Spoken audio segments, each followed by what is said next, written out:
Hi, congratulations on winning Best AI Screenplay. I would like to welcome you to our winners interviews. My name is Nina Stead. I'm the head of marketing at LAAIMPA, and I will be the one lucky enough to conduct this. Hi, Nina. How are you? Thank you so much. We're really happy to be here. The Sea captured the jury's attention with its emotional honesty, dreamlike structure, and rich symbolic language. What inspired you to create this story?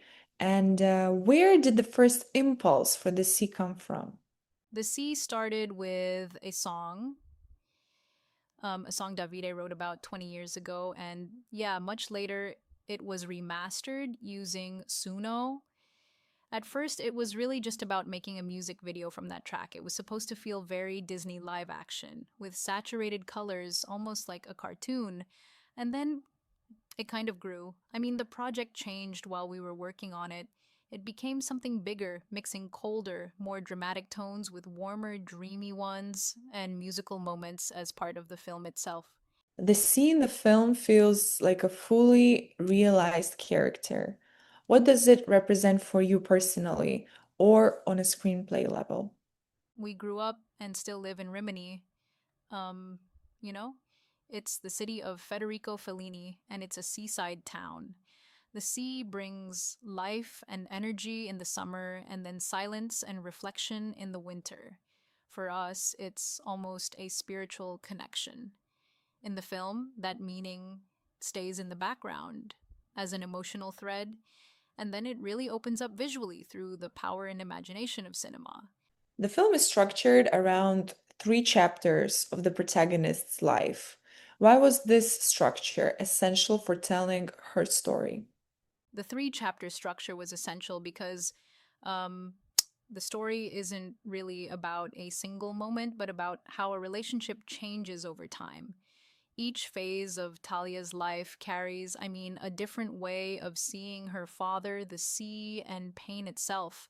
As a child, there's instinct and wonder. Then, as a teenager, there's distance, conflict.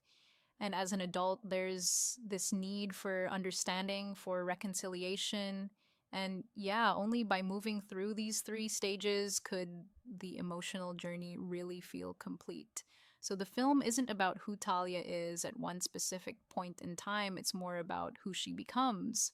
The relationship with the father is the emotional core of the film. We don't know whether you're a father or you're a son or a brother, but what is the connection there? Was this character more of a real person for you or a symbolic figure? Oh, it's more than real. Um, Davide has been a father to a little girl for a few years now, and this film is deeply inspired by the father daughter bond. There's a lot of him in that character. What the father says in the film is really what Davide would say in those moments. The storm scene where the heroine nearly drowns is one of the most powerful moments in the film. Do you see it as a moment of death, rebirth, or acceptance of the past? It's really the cathartic moment she needs to accept the past. I mean, Talia goes into the sea during the storm after her father leaves her, after he's gone. She feels abandoned, completely alone, and in that moment of desperation, she actually follows very literally the last kind of prophecy, the last thing her father tells her at the moment of his death. And then, yeah, that's when the magic of cinema comes in. Why does the rescue happen in a nearly mystical way rather than a literal one? What matters more to you as a screenwriter, narrative logic or emotional truth? Emotional truth, absolutely. I mean, the rescue is really a statement about the power of love. The love between a father and a daughter is stronger than death. It's what allows the father to protect her even from above, from the sky, down into the sea. And it had to feel powerful, almost superhuman. So, yeah, it had to be magical. Were there moments when AI surprised you during the writing process or the creation of the visuals? I think we're still in a phase where humans can actually have fun with it. I mean, with generative models, it's always this kind of back and forth, this push and pull between what you want and what actually gets generated. You're constantly trying to bring it back, onto the tracks of the original idea. You don't always get exactly what you imagine, not really, but you get pretty close. And sometimes the generation actually improves your imagination, and that's really moving. Which AI tools, I know it's a secret, but please let us know if you can, did you use to shape the film's visual style? And what proved to be the most challenging part of that process? One tool that was really useful, probably more than any other, was working with mid-journey mood boards together with a cinematic archive like Shot Deck. With Shot Deck, we were looking for very specific visual references, exactly the kind of images we had in mind, even if they were very different from each other. And then we would mix them together. The most challenging part, though, was getting the characters to act in a believable way.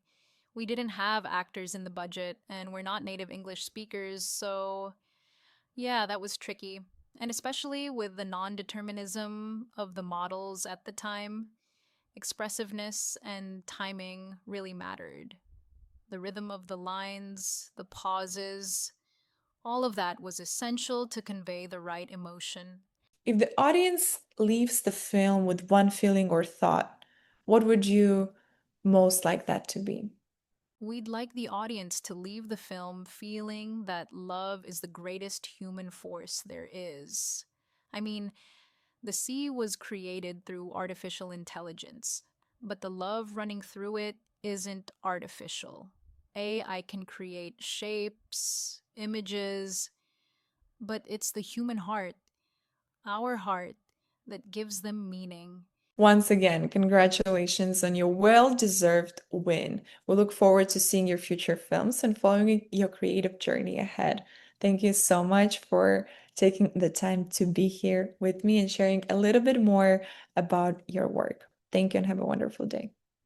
Thank you again for this recognition. AI builds the images, human love gives them meaning. Ciao.